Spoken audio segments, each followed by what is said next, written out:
Welcome to The Patient Physician. My name is Paul Smith, and I am joined today by my co-host, Chris Fulbright. Good afternoon, sir. Good afternoon, my friend.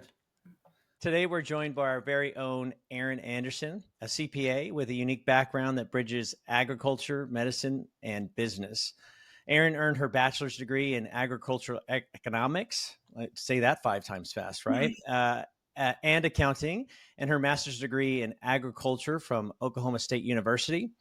She became a CPA in 2018 and has since built her career around tax planning and preparation, working in both industry and public accounting before joining PRS in December 2021. And we've loved her ever since. What it makes Erin's perspective especially valuable is her connection to the medical field, which is truly, Chris, one of the reasons why we just thought she was just such a unique fit. And we've been right ever since. But she is married to a physician currently completing his residency in anesthesiology, giving her firsthand insight into the financial challenges and opportunities that come with a career in medicine. Originally from Southern Oklahoma, Erin and her husband have been married for 9 years and have 3 beautiful children. They plan to return to their hometown area once her husband completes residency in 2026. And with that, big congratulations, because he just finalized his contract negotiations. Yes. Yay. Welcome to the show, Erin Anderson. Yes. Thank you guys so much. I'm so excited to be here. And hearing that introduction, it's like, oh my gosh, it's awesome to think about the unique perspective, how I've arrived with you guys. So I'm very excited to talk to y'all and share that perspective that I have today. Well, we've always known that there was a uniqueness about not only your perspective in being a CPA, living and having a relationship with a physician in training, but also just the understanding of what it is to live and have a relationship with somebody who's in training, right? So you not only know from the numbers standpoint, the tax perspective, things like that, but I think there's that relational connection to the clients that you work with. And so we're looking forward to be able to have this conversation with our audience and share that.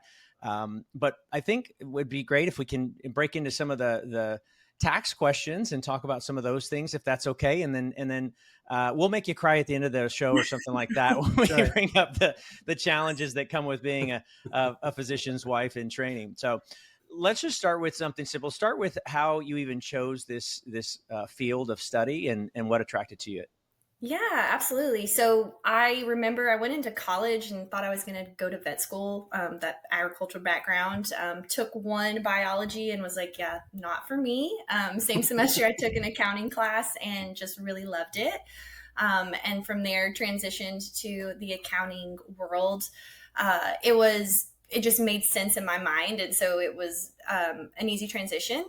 And so I got my accounting degree and then started dabbling in tax preparation. I started my career in oil and gas accounting, which is another unique set of accounting there, but learned a lot from each job that I've taken. I've taken some experience along the way and eventually sat for my CPA exam and decided that taxes was what I really love doing, which I know is weird, but I own that. And I love to work on a tax return and solve the puzzle. And that's kind of accounting in general for me is being able to work through something analytically and being able to help present that to a client at a level of understanding that they can feel confident to know what's happening. So that's why I guess how I ended up in accounting and tax is kind of the summary. Didn't want to be a vet. You say it was weird. The weird thing I've always told Chris, and I tell this to the clients that we work with jointly as well, is you're a great CPA, great with numbers. What's weird is you have a great personality to boot. It's odd to see that combination together. That no offense to any other CPAs or accountants out there, but you know what I mean. We just lost all of the CPAs. I know. I'm sorry. It is. It's just reality. We right? do have you're a unicorn, right? Yeah. So. I appreciate that. It definitely is. I do love, as part of this job, obviously there's a ton of client facing interaction that happens. And I do find a lot of enjoyment in those conversations. And I understand that is unique. We've had some firms where we had the accountants that you just you just put them away and let them do the work, and they didn't have to deal with the client. So it is a little bit uncommon. It's totally all right. You're not Well, wrong. look, for our doctors, we have doctors as well that have that get complimented on great bedside manner, or they 100%. Yeah. connect well when they walk into a room. And so I think it is skill sets, but you have to be conscious of it. Like you have people on your team that are very technically sound, but they may not be client facing, right? Absolutely. And so I would encourage anyone, right, to be better at communication and skills. But tax, we can get focused on the numbers, and there's that what you've told us, the compliance part of it, Mhm. right? But then there's the connection piece as well. Is how do I help someone understand what these numbers mean to them? Not just Yeah. I'm writing a check back or I'm not, right? And that is Right. a wonderful skill set that when we were looking to add a CPA to the team, I've shared with you that we had a lot of people that we went through, and one of the things is we knew we needed somebody who had a skill set to be able to interact with our clients. That's definitely something that I think, whether it be a physician who's listening right now or a CPA or someone else, the conscious effort of connecting with people to be able to share that Yeah. is a great benefit. And that's a lot of feedback that I get is people will just tell me, "Hey, thank you for explaining that to me and Yep. taking the time so that I understand what this means or what it doesn't mean." And that feedback I appreciate that because I do want clients to feel, heard and that they are in agreement to what's going on, not just a blind recommendation behind something. And Yeah. so I appreciate that feedback when people say, "Hey, thanks for just stopping and helping me understand whatever the situation may be." So, I had a pretty generic question I was going to ask initially, but I want to stick with this for a second because as we're talking through it, I'm wondering if you can always look at the numbers and do a great job, as we said, but have you had an occasion where because you got to know the client better, because you were able to be more relational and more relatable, either because you're in it, that you were able to actually help them a little bit better, understanding their situation to help them in their specific tax situation a little bit better? yeah. And I mean, I can think of instances where maybe I haven't made a recommendation that was groundbreaking that changed, maybe they had an implementation from a prior CPA or something like that, but just stopping and explaining, well, here's the reason that you have an S corporation. It's so we can save in payroll taxes. And if we do a reasonable salary, and explaining what that means and where the savings comes in. I didn't save them any additional taxes. They already had that strategy in place, but now they understand, oh, this is what I'm doing. And maybe it takes another step where, okay, so now I can do a solo 401k and fund that. And if I pay myself more, I can put more into that versus, paying more in payroll taxes. And so it gets their mind thinking about things too, that further opportunities that may exist, but I may have not even brought an opportunity. I just helped someone understand what was happening. I think that's probably a bigger issue, Yeah. just lack of time. And you have a specific amount of time. It's crunch time. You got to have them done by a certain date, et cetera. But just lack of time to take and explain some of these things. And not everybody even has the desire or the bandwidth to understand it. But, Yeah. Yeah. taking the time is certainly good. And it sounds like you've had good reception when you do take the time to do that. For sure. I definitely have those clients that are like, yeah, please just send me the forms to sign and we got it. So there's both sides of the coin that we do. And I'm happy to work with each. So it's wherever you fall. Yeah, that's great. Well, let's just ask probably one of the broadest questions. What are the most common mistakes that you see physicians make? So probably one of the biggest one is kind of an easy one. Not looking at what you're earning or paying in taxes, right? So not stopping. I'll have some people come to me and they have a paycheck and I'm like, well, can you tell me what you're withholding? And they're like, what are you talking about? I'm like, have you ever looked at your pay stub? So, I mean, and that's not just necessarily a physician, but generally across the board, right? Like Mm-hmm. when we get a paycheck, let's just take a peek what's going on in there. And I know it can be tough to interpret, but if you're working with a CPA, even if it's not a planning relationship, it's a really easy email to shoot over and say, hey, what are my withholdings looking like? Am I okay? Am I going to get a bomb whenever I file in the spring? My wife is also working or my spouse is working. Do I need to consider their income? That's a really common one that I see, especially in dual physician households. Each of them, they're married, and each is withholding at a married rate, but they're each making $500,000 a year. And so effectively, they're just not holding enough taxes. And so they get these large bills when it comes time to file. And so we can make recommendations around adjusting that, and making sure that it's happening equally throughout the year so that you don't have that large bill due at filing. So that's one that comes to mind. The other one, it's hard, maybe this isn't necessarily a physician thing, but there's a lot of opportunities and we can bring a lot of ideas to it, but implementation is just as important as bringing you the idea. And so that's something that I find challenging with our physician clients, is that it's like, yeah, that's a great idea, but it's going to take some heavy lifting from you to be able to, and I can do as much as I can do, but there's some things that I have to pass on to you to be able to sign the document or send me the form or whatever it may be that I'm requesting. And so sometimes that's a hurdle I feel like I face, is that we're not able to do all the things that we could do, just because of the nature of, my husband, these things don't happen in 8 to 5. They have to happen typically after work or on the weekends or things like that. So those are two that come to mind that are pretty common that I face with physicians. So you talked about married, not married, and what is, a big jump from, we see that happen most often when people are coming out of training and into practice. Maybe they've filled out their paperwork the exact same they used to, but they've had a jump in income, so they can get caught off guard. What's the easiest way for them to fix that? Yeah, so that's a really common scenario I see, especially that first year out of training, whenever people transition from either residency or fellowship and they have that new attending salary that's much, much larger. That first half of the year, you withheld at probably a 10% effective rate, and that was totally fine, because if you earned that salary for the entire year, that would likely be what you would pay.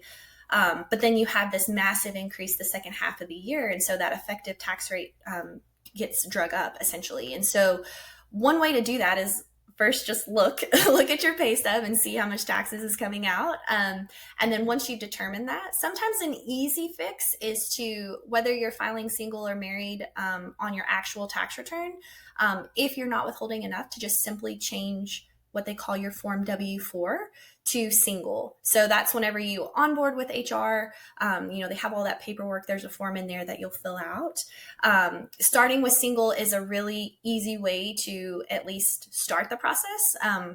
But I would really encourage, like, if physicians or clients in general are like, hey, is this going to be enough? Am I going to be okay? Just have someone like your CPA just take a look at that and see, we do a ton of scenario analysis where we look and see, here's your income, here's your spouse's income, here's how much you're withholding, here's what we're seeing your tax bill or refund's going to be due.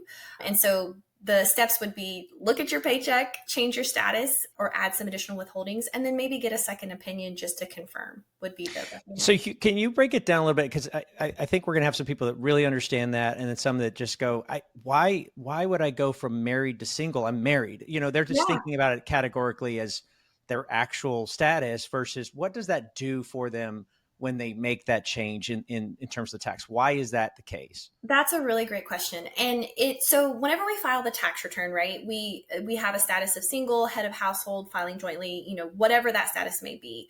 And so whenever we complete the Form W-4, in theory, that should be the same as whatever your filing status should be. However, whenever we have situations, especially in physicians, who have maybe moonlighting pay, call pay, what is that, RVUs, where your pay is based on variable factors that it's not consistent across the board. Sometimes just adding like an additional withholdings of, say, $2,000 per paycheck really may not be inaccurate, because it's a fixed amount versus a percentage.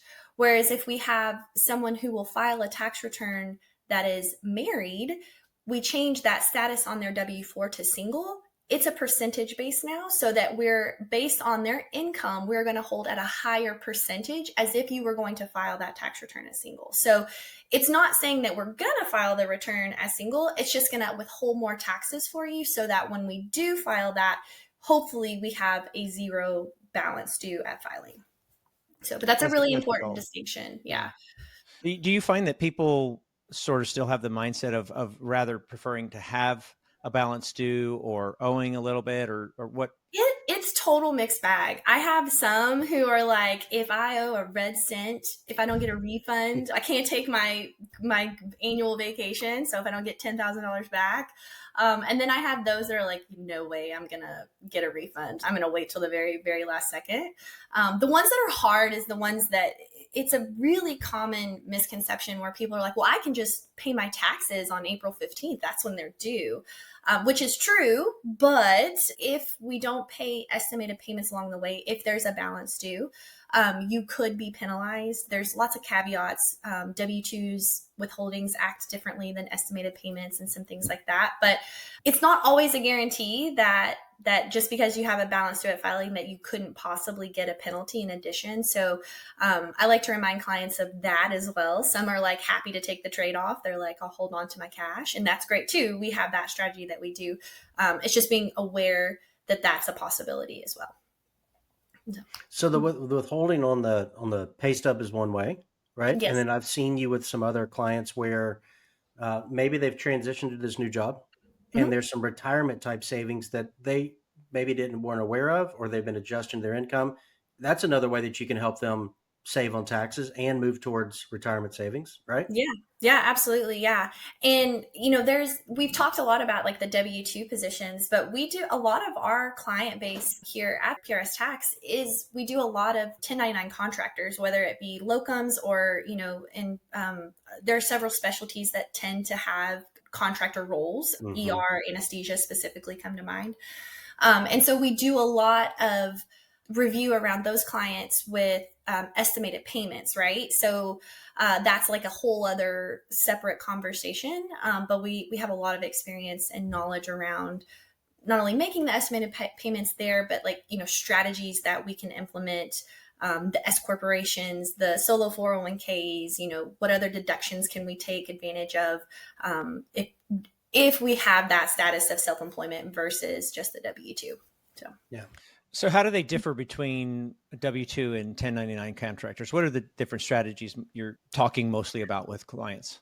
Yeah. So the W-2, we're going to look at employee benefits, right? We're going to maximize every dollar depending on the client's preference. That's one of the very first questions I ask whenever I talk. I can make a recommendation to save you 50 grand in taxes, but maybe that doesn't align with your financial goals. And so maybe you want that cash on hand to be able to invest in real estate or something like that. So first question is let's talk about what your goals are and make sure that we are aligned with that conversation. But from there, we start looking at employee benefits, maximizing retirement plans, deferred comp plans that may be afforded, HSAs if they have them, basically whatever we can get our hands on from an employee benefit. Because it is, unfortunately, as most of those W-2 physicians know, it's pretty black and white. There's not a lot of wiggle room when we go to filing taxes. What you earn is what's reported. And so it's a little more restrictive, I would say, in what's available to us. Whereas the contractors, we're going to look at strategies like the S corporation, business deductions that we may be able to take. If they have coverage, sometimes we have partnerships that may have retirement funding for those people. A lot of times we don't. And so we look at opening solo 401ks and paying a reasonable salary to be able to justify that status, and making sure that we're paying the payroll taxes that's due there, but also the estimated payment, which can be really confusing as that's implemented. And so we walk clients through that situation the first year that they do it. Once we get into a pattern with those contractors, once they've gone through a year of here's how this looks, it's a lot easier and they feel a lot more confident in what's happening. But it's a very different mentality than the W-2 position where I go to work, they send me a paycheck, and that's the last time I have to think about it. So. A couple of times I would say that it seems like more recently, some people have had the opportunity to select to be 1099 versus being W-2 employed. Yeah. Is there a typical, absolutely do this, or does it depend? What would you say in that situation if they have that choice? Yeah, I literally ran through this scenario yesterday with a client, and it's very situational dependent, depending on how much you earn, where you live, what your other situation looks like. But most oftentimes, the physicians who are above, well, I don't even want to put a generality. Typically, you're going to be better off to do the contractor status if you're going to maximize retirement, take advantage of deductions and things like that. So it's not a guarantee like across the board, but it's definitely worth exploring. Like I know for us personally, Jordan and I, we ran through scenarios to look at, if we could earn more in a W-2 versus doing a 1099 role, and it actually netted out about the same. So like, even though we were going to have more gross income, our bottom line was effectively going to be the same. And so that's an important consideration to make whenever you're looking at those contracts. You've talked about a sub S a couple of times. Can you just touch on that real quick? Why does that keep popping up as a tax idea that you share with people? We don't have to get into the details of it, but just to share as somebody's, Paul and I talk about this a lot, and the idea for the most part of the people that listen to us are out, they're in between rounds, they're walking into the car, they're doing like they have headsets in, and a little phrase like that may stick with them. Yeah. Why would a CPA keep bringing up that? Yeah. And most of the people that have done any research into anything, they at least know that phrase. It's all over. They want to share that with you when they meet you. Everybody's like, that's their lead. What does this really mean? But it's a great tool when it's used properly, right? So there are instances when it doesn't make sense, but for people who are in a 1099 contractor role where they don't have any additional income, what that S corporation election does, we'll create a PLLC in some states, like it depends, but usually it's a PLLC. And then we'll elect to have that PLLC taxed as an S corporation. And it moves it from a sole proprietor to an S corporation. So it creates a separate tax return. And so what happens then is typically if we're a sole proprietor, all of that income that we generate is subject to Social Security and Medicare taxes. Now, there's caps on Social Security where you get above a threshold, you don't have to pay that anymore. But you're still going to pay Medicare taxes. You're still going to pay additional Medicare taxes, and so it can add up pretty significantly if you're talking about $400,000, $500,000 of income. So what happens when we make an S corporation election?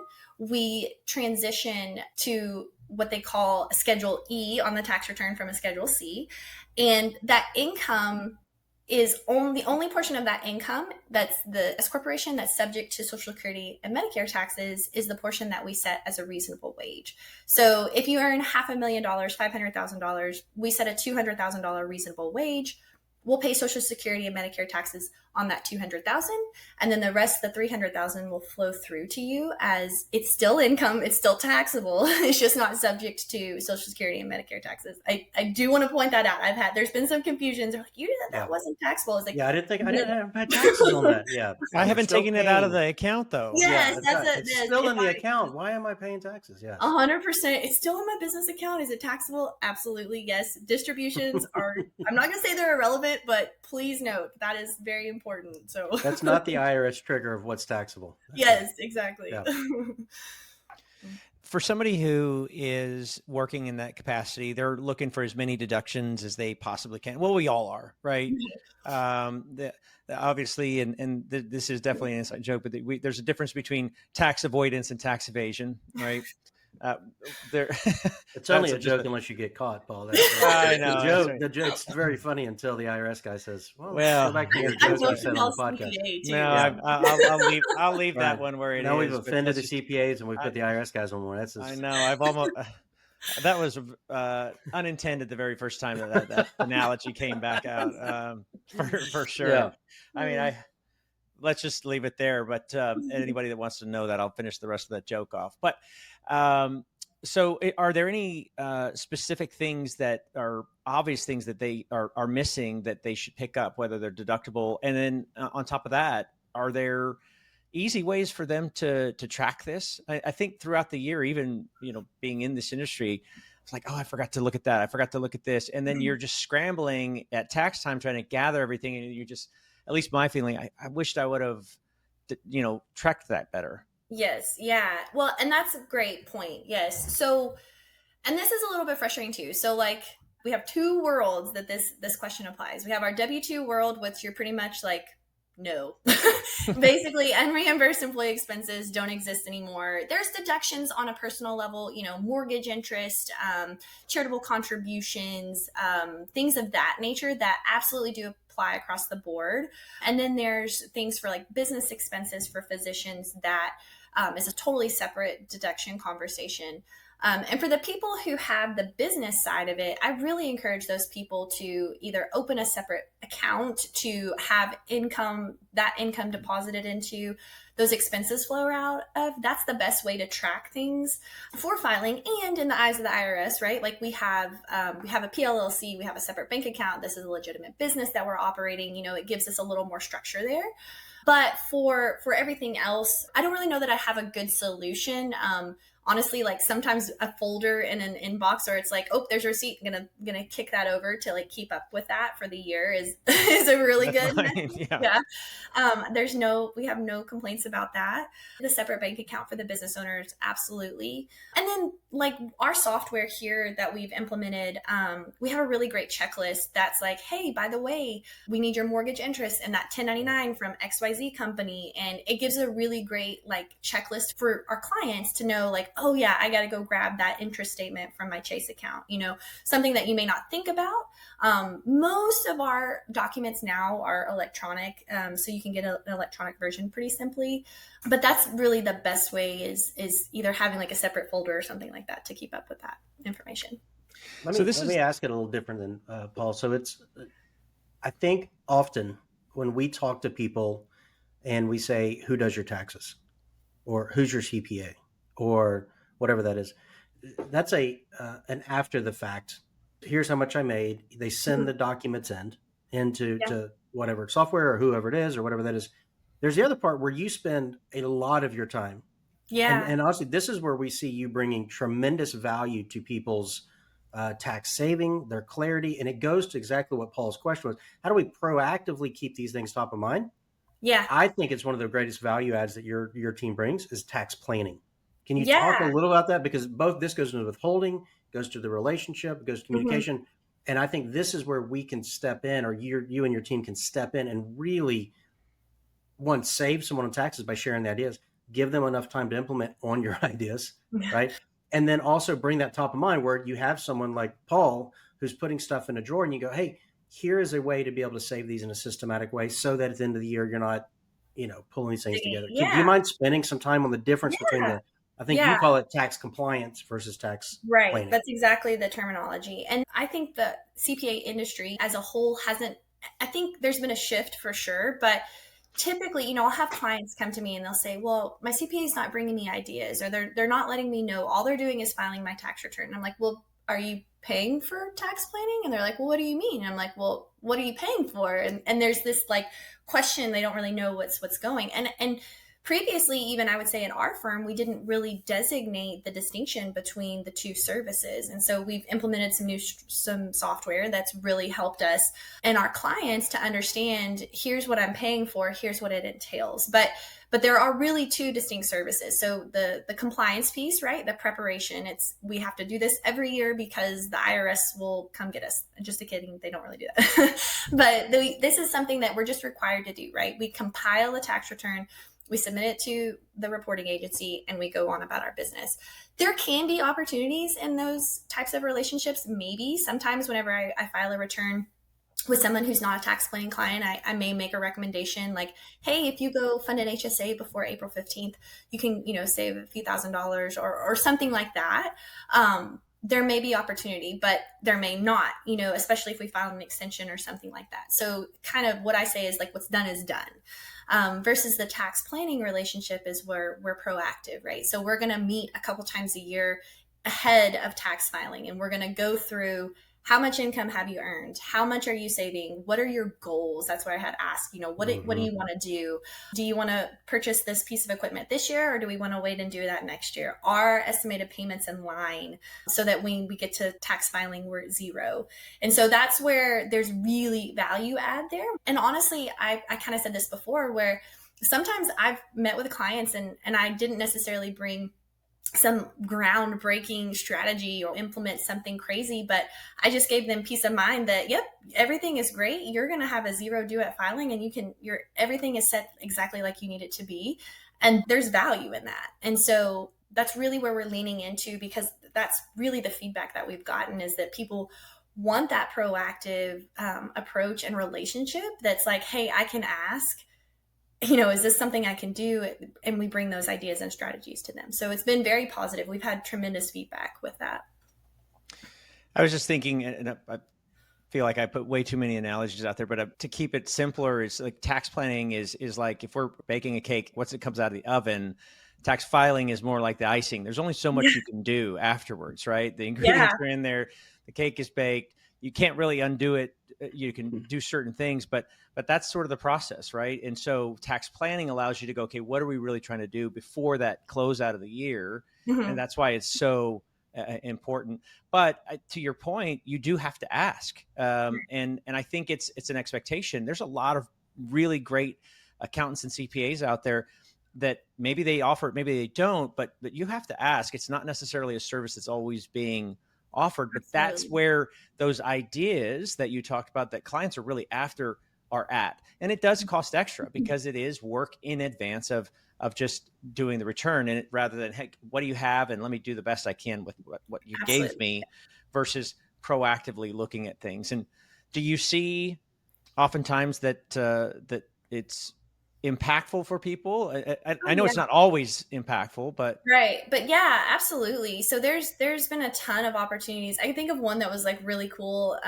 They had some, well, I say really cool. It saved them a bunch of taxes, so I feel like it's cool. Super cool for the CPA. Yeah, exactly. But they were able to fund it, so the 401k, and it lowered them down so that they could benefit from qualified business income deduction. And I can't remember the numbers, but like they could contribute like $30,000 into a solo, and it would save them like 20,000 in taxes. Like those kind of like unheard of type situations. There's definitely, I'm very proud of like the value that we're able to provide to our clients with, the recommendations around, yeah, go ahead and employ your kids this year, and go ahead and fund a Roth for then. And, whatever the strategy may be that we're able to talk about and help them implement.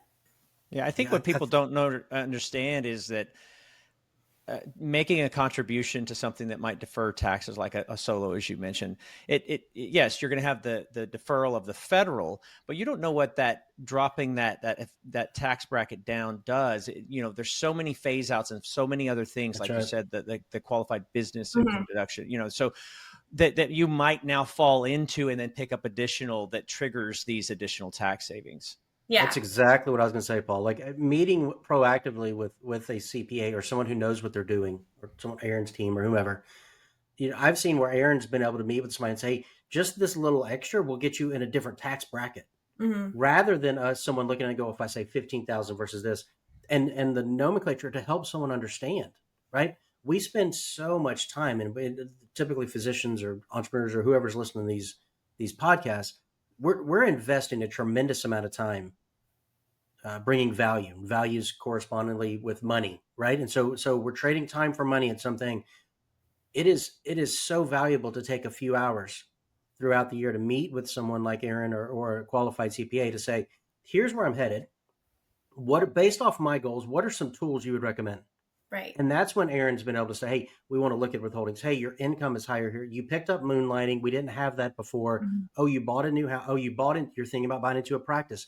Does that mean you should hold extra cash? Yep. Maybe we don't max that out and we look at something different, or those restricted options. There's so many variables that if we wait to the end of the year, right? The analogy of the cake one's really good, Paul. What I've always thought is like a I'm car. hungry. That's why. That's what, yeah. Everything is around eating Food is is around like a car, right? So which is bigger, the rear view mirror or the front, the windshield? Right. And the rear view mirror tells us exactly your what was analogy is behind us. better. Well, there's icing, and then there's icing in the mirror. Yeah. And so, but it's a limited scope to be able to say, hey, based off of that, because the timelines and because of rules, it could be calendar year or April 15th or whatever it is. Yep. But withholdings, and how many times have you had someone who said, oh, I wish I had known that? Yeah, Right? absolutely. That Yeah. comes up quite often, right? Where Yep. it's like, oh, if I had known. What they really need to understand is, how does that impact them moving forward? Right. Right? What does this do to get you closer to your goals? And I think that's what we're looking at. Well, Yeah. I think tax wise, that's great. You've talked about some entities. You've talked about that. Let's talk about the lack of sleep when you're the Wah, wah, wah. spouse of someone, Yes. and just this conversation, because I mean, look, some of the people on here are going to be physicians. Some of them are going to be someone's going to get 40. They're Spouse. going to be like, why do you want me to listen to CPA? listen to the second half of it, and she's going to share with you some of the things that are going on. Yeah. Yeah. This is how I feel. That's right. This is what's going on. She expressed my She feelings. knows me.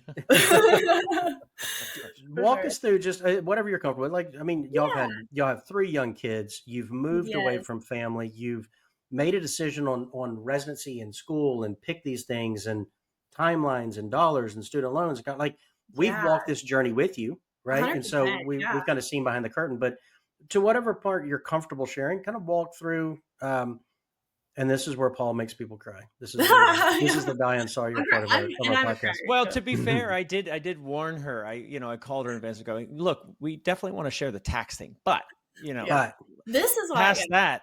That's right. The truth is, spouses have a very unique and powerful perspective that is rarely shared, and so I've been more excited, kind of like you, Chris, on being able to share that part. So, well, let me tell you how. Listen to how personalized it is. When Erin said, we evaluated our income, we looked at this, we evaluated that, it becomes this true we experience because we have to take care of the kids. We have to move. We are away from our family. Right. We are sacrificing for 2 years, 4 years, 6 years, 8 years, whatever that is. Mm-hmm. And then that next decision, I equate it for some of these specialties. It's like a professional athlete. 100%. What team did we get drafted by? Okay, now, right? Because we're like, okay, now we got to move to the city and buy a house. And okay, well, how does that relate? Okay, let's look at this contract. How long is this contract? Mm-hmm. What are the guarantees? This is really what I talk to some of my guys that are in these income levels. So do you mind sharing with us a little bit? Okay. Yeah, Jordan and I have, it's funny. We went to the same high school. I'm a little bit older than him, so he always likes to joke about that. I have to tell this story. Like, I was a senior when he was a freshman, and the reason that I didn't go to prom with him is because he didn't have his driver's license. So just out there, like, very embarrassing. But so we're from the same area, and we actually got. Did you go to prom without him then? I did. I went with someone else. Yeah. You're like, you look, dude. Yeah. Fix your age. I'm going to prom. Sorry about your luck, Jordan. Yeah. Wasn't meant to be.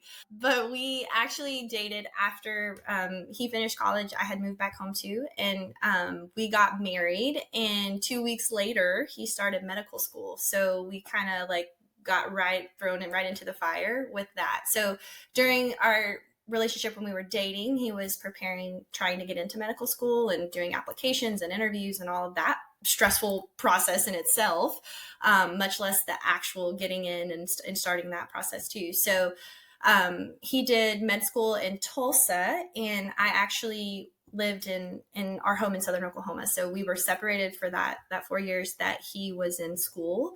And then your first 4 years of marriage. We actually didn't. We were in almost like a deployment, really. Yeah, right? exactly, I mean, it really, yeah. It was definitely, and we had 2 kids in that time. So we had our first child when he was a second-year student, and then a fourth-year student. So like there was a lot of transitions that happened there, and we joked like whenever we we're looking at residents, like we've never lived in the same zip code. Like, are we good? Like, able to figure this out. Now that we start our 5th year of marriage. Yeah. And the reasoning for that was that the family situation, and like we had a home that was kind of a family home. It was a unique thing, but we just decided that was the simplest solution. But then when it came time to look into residency, that's actually how I found you guys, is that I knew that we were going to be matching. We had 2 kids, and I was like, we're going somewhere, so let's do it together. And I needed a remote position to be able to move wherever his, job took him. And so my career has honestly been shaped a lot by his career, right? And that's definitely something that we've made together, the decisions that we've taken. I took a job before when he was in med school that I probably maybe would not have taken, but the salary was more impactful. He was in med school, right? Wasn't working. And so it gave us some more flexibility. And so a lot of the decisions that I've made in my career have been based around his. And so, like I said, that's something that we've done mutually, and wouldn't change any of it, but that's how powerful medicine's role is and your relationship is. It really, really dictates a lot of the decisions that you guys make as a family. And so I mean, I had two kids when I was at home with them when he was away during the week. And so there's a lot of single parenting that happens not by choice from his perspective. He would much rather have been there, but it's just the way that it goes. And so when we moved to Temple, that's where we got our first choice when he matched. And they have an incredible community here with physician spouses to be able to help, acclimate. And, there's a lot of people in our boat. And so, that's nice to have that support. But he works a lot. He's gone a lot. And I have a full-time job too. And we have another kiddo. We had one more during his second year of residency. And so that whole, path that we've taken together has been, it's been beautiful, and it's been incredibly challenging, for any spouse out there that's gone through it. And, you're like, well, I'd love to, go on that XYZ with, this friend group, but Jordan's on call. Like his schedule was set 6 months ago, and I don't have any say in that decision. And so, or the family events that you don't get to go to, because of the hospital schedule. So like, that's hard, and that's definitely a unique perspective, that you have as a physician spouse. What about those evenings when he comes home and you can tell that it's been not a normal day? Yeah, that's you're ready. You've got the kids. You're tired. You've been working a full-time job, but you can just tell. Like, how do you learn to process through that? Yeah, and I don't know the answer to that. I think we still are figuring that out. But I know there's an instance that comes to mind. A couple weeks ago, he was coming home, and I was running out the door to go pick up kids from daycare, and I was like, hey, there's so and so on the fridge, like, and I was like kind of like going on, and he just stops and looks at me, and he's like, I had a bad case today. And he just kind of, without going into detail, it just was unexpected, and it didn't go as planned, and it just stops everything, right? You're like, okay, wow. So you have to process what you just went through today at your normal job. And now you have to come home and be a dad and a husband and like act like nothing happened, right? And our 6-year-old wants to shoot you with a Nerf gun. Like he doesn't understand that, Right. 2 hours ago something terrible was happening. And so that has been that separation. It doesn't happen, thankfully, a ton, but when it does, it really slaps you really hard. To be able to, understand like how heavy, my worst case scenario is telling someone they owe a bunch of taxes, right? Like, okay, like his is, he has to tell a family that someone doesn't get to come home. Yeah. And so that's a lot. That's a lot to deal with and to the process. IRS hasn't gotten that bad yet. Yeah, they're not that bad yet. Give them time. So, but it is. Well, that's so tough. So the time that you get is limited. Right. And then just because you're together doesn't mean that it's awesome either. Yeah. So what are you doing to have the limited time that you do get together keep you connected in a positive way? They do taxes together. Taxes. She's teaching him how to do taxes. Yeah, he's like, this is not what I had planned. Yeah. Get out your Schedule C. Yeah, he just looks at me like I have two heads. That's really, so it's hard, right? So like we're in Temple, so we're away from family. So we've gotten connected with some great babysitters. So like definitely date night is priority. We actually went down to Austin last weekend and had some great food and celebrated the contract. But, carving out that time for us it's really hard with young kids, and it's hard with, limited budgets and time with all of those things happening. But it's been foundational for us to prioritize that, because you'll look across the table and, you're laughing or whatever. You're like, oh, there's the guy. That's why this is what we're doing. It's not these kids are the problem. They're the reason that we're mad at each other. It's not you. It's these kids and the schedule and all of this stress that happens. So it's a lot. It's a heavy season that we're in. It really is. So yeah, you probably haven't thought about it yet, but how much longer does he have in training? Yeah, I don't have like a countdown in my phone or anything. Yeah. So we're on the back nine. We've got, I think I'm leaving him in May. Like we're gonna get the kids out of school, and then he's I'm gonna like, finish. you almost made it. And now you're leaving him. Yeah. Saying that you're Whew, now that we're done with this, I got to get out of like, here. geez. Yeah. You can finish this out, kid. Oh, but we're headed back to our home in Southern Oklahoma, and we just signed a contract a couple weeks ago to a group, and I'm really excited. I think we're finally going to see that anesthesia specialty that everybody talks about, the great benefits that come there with that, and I'm excited to finally reap those rewards that we've been putting on. So.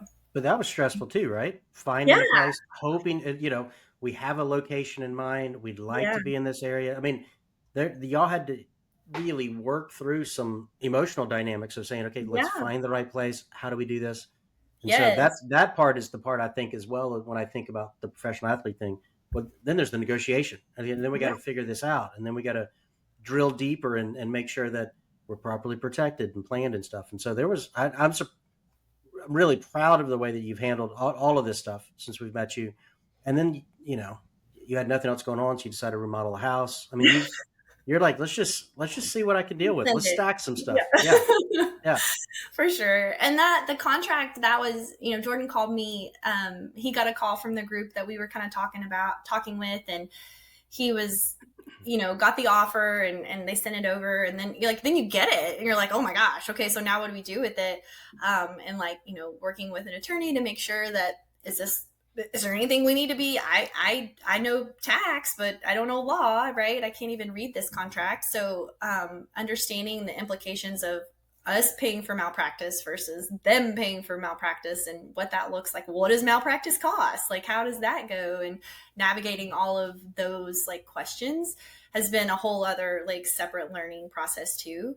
And the whole, we knew that the anesthesia market, thankfully right now, is very good. There's a lot of opportunities, but was that opportunity going to be where we wanted it? Were we going to be able to, was it going to be commuting again? Is this going to be a situation where you're gone for a week, home for a week? And so navigating that too with, decisions of, how much money are we willing to trade for time at home and things like that. So weighing all of those factors as we made that decision. But there's a lot, there's so much. And that's what, whenever I, talk to someone and I'm like, oh, congratulations, you made, and I'm like, no, really, I get it. Congratulations. You made it to the other side. So it's a lot. It's been a lot. Your life experiences made you even better for the people you work with. Yeah. It's harder. Yeah. But having lived through it, it really has. And, I'm just thinking back to something you brought up earlier was, a spousal support group that was there in the Temple area. And, I think for a large majority of the people that may be listening to this, they intimately know what you're talking about. In fact, they're probably going, yeah, I haven't seen my spouse in, so long, or, this, but there's going to be some others that are going to say, wait, he was effectively away from his family, his two young babies, for the first 2 years of their lives while he was going. This is normal. This is why it was so important for you to share this, because it's not all rosy and beautiful sunshine days. It's hard to get through there. So how has the support group that they have, I know they have them at different GME programs. What was some of the highlights of it? It's been really good. I'm actually the treasurer, shockingly. That worked out. They saw I had a CPA. They're like, we got a job for you. Who can do the money, Erin? Yeah. But it's the Temple Medical Education Alliance. And they were really helpful, especially early on. And it's for spouses of medicine. So it's not just wives. They can be, if your husband is in there as well. But, they coordinate play dates, and they coordinate, social events and all of these things, because all of these families are living what you are, right? And so different residencies, I think anesthesia has been a beautiful blessing for us. While as intense as it is, I think there are worse residencies. I think surgery is one that comes to mind that's really, really intense for a longer period of time. But just having those people that are in a life situation as you are, they have young families, they're having babies. their spouse is gone all the time. They're, you don't having, let's go get coffee and do this, or just dinner, whatever it may be, has been very, very helpful for me. I'm in Jordan too, just, knowing that I have the support, and I've made some really great friends in that relationship. I think whenever you go through things like this with people, you're like, you get closer, because you have kind of a special relationship that it's like, yeah, well, I'm married to a physician or whatever that is. It's like, no, I know you're okay. Yeah, I get it. Like, it's a totally different perspective, to have that. So it's been very, very good. I'm very thankful for them. Ironically, Erin, it's something that Paul and I just talked about. We were together on Tuesday at a campus, Mm-hmm. and Paul was presenting to a group, and they were talking about the stress and different things. And so literally on Tuesday, Paul and I were talking about these groups, how important it is for not just the physicians, like they have this working Mm-hmm. relationship. They are immersed in it, right?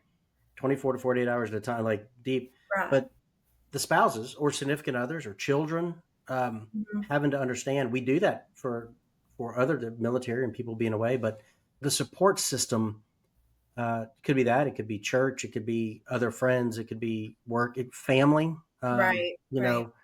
The connective part there. So Yeah, I and you appreciate guys, you sharing. honestly, it's having, the coworkers, even though we're virtual, I've made some tremendous friends who are so supportive, and being able to lean into those relationships too. So having people who are rowing in the same boat with you is beautiful. So, in the vein of thinking about somebody who's a few years behind where y'all are at, maybe just getting Mm. started, what do you wish you would have known before you got into all this, or he had started his training, Oh man. and looking back and going, hey, watch out for this, or do this? Yeah, that's the question that's gonna make me cry. Oh my gosh. Okay. So I don't know Rolls what my that's. eyes. Yeah. Oh, that's such a good one though. I think the biggest thing is that this too shall pass, right? Like, like this rotation won't last forever, or whatever the situation is, good or bad, right? Like both Hmm. sides of that. And remember that you have a teammate. That's, like whether it's us against medical training or whatever it is that you're going through, right? Like knowing that it's not Jordan making the decision to not be there, it's the profession that he's chosen to do. And so separating out, like, it's not that he doesn't want to be at Thanksgiving. He 100% would rather be here at Thanksgiving. It's not him. It's this profession that we've both agreed that we want our life to be in. And knowing that you have a teammate, and aligning those values, for a greater goal would be my recommendation. Like, make sure that you guys are on the same page. Like, yes, this is what we want. This is why we're doing it. These are the sacrifices that we're making now for this like longer term benefit. And so that's we've had highs and lows in this. There are seasons, there are rotations where I'm like, oh my gosh, and then there are times when it's been really, really good. We're in a really, really good. We're on the end of this stretch, so it's sunshines and roses over here right now. But it's not always that way. But it's definitely just keep that thought, like the goal, in mind for like what you're heading for, and like what you're going to do for your family, the advantages that you're going to give yourself. Keep that in mind when it's, we joke about the SICU rotation, how just like terrible it is, and he's gone, he's never here, and he's here, he's grumpy. So we're like, we just live through that season, and next month will be better. So everything Mhm. shall pass, I guess. And so, how do you hope or view or wish that things will change as he finishes training and you move into practice? Yeah, well, first paycheck. We're excited. No, I really, the like what I believe the most exciting thing for is having a partner, right? Like having him where he's grilling and he's not, stressed out about some board exam or ITE or whatever that may be, or some rotation that's looming ahead. So having him where he's comfortable, and having that work life balance where he can pick the kiddos up from school sometimes, and being able to just enjoy what we've worked so hard, the sacrifices that we've put on hold, to enjoy some of that time together. I think that's definitely what we're most looking forward to. Do you have any big trip planned for the family that We you've been do. thinking about? I have several things that we're going to take a trip She's in July. Yeah. I know. We're determining that, but there's been a lot of that's been put on hold. It's like, Mm-hmm. the schedule wouldn't allow or the funds weren't there. And so, there's definitely some pent up travel that's going to happen. I think we're going to do the whole cheesy Disney trip in the fall too. So we're going to do that as a family. And then we're gonna, for our 10-year anniversary, we're gonna try to do a big international trip. So we're definitely gonna reap some of those rewards that we've been doing. So. Yeah. Well, I know we work together every day, but this has been great. It's really fun to hear you share these stories. And before we wrap up, the last question we have, the name of our show is The Patient Physician. And so my question is what does that mean to you? Ooh, I love the spin of, I'll have to give you all. So like there was a client that we had who they were like, what's some advice? He was a physician. He was married to a non-physician, right? And they were having their first baby. And he was like, what's some advice that, what should I do? And I was like, well, when your spouse is like asking you about your sick baby or whatever, and, treat them the way that you would treat someone in the hospital, right? That bedside manner and being, what would you do? And he laughed and I said, cause Jordan, I have to like go around Jordan and like go to his dad, who's the ER doctor, and ask him, what the real question is. Cause Jordan doesn't have bedside manner with me. He does with his patients. His patients is a totally different perspective, but that's like patient physician, I guess, to tie that in makes me think of like the sacrifices that physicians make and having to answer those same questions and deal with those really hard challenges in life things and being patient with the goals that they want to achieve in life. Like I think of like patience versus like, actual patience. So that's kind of what I think about. I don't know if it really ties in, but that's where I go. No, it does. And That's it great. sounds like you have to practice a lot of patience with your physician. 100%. So. Yeah. They don't Now always Jordan may ask you to qualify. He's like, can we go through that again? So it's a I don't walk He's me going to through have that this one on more time. replay. He's going to be like, That's can you right. repeat that back? You said For Christmas, let's talk about what Mom said about Dad on patience. Yeah. That's right. Well, thank you, Erin, and thank you everyone for listening to The Patient Physician. If you enjoyed today's story, please like and subscribe, and please share your story with us because there is someone patiently waiting to hear it. Thanks, Erin. Thank y'all.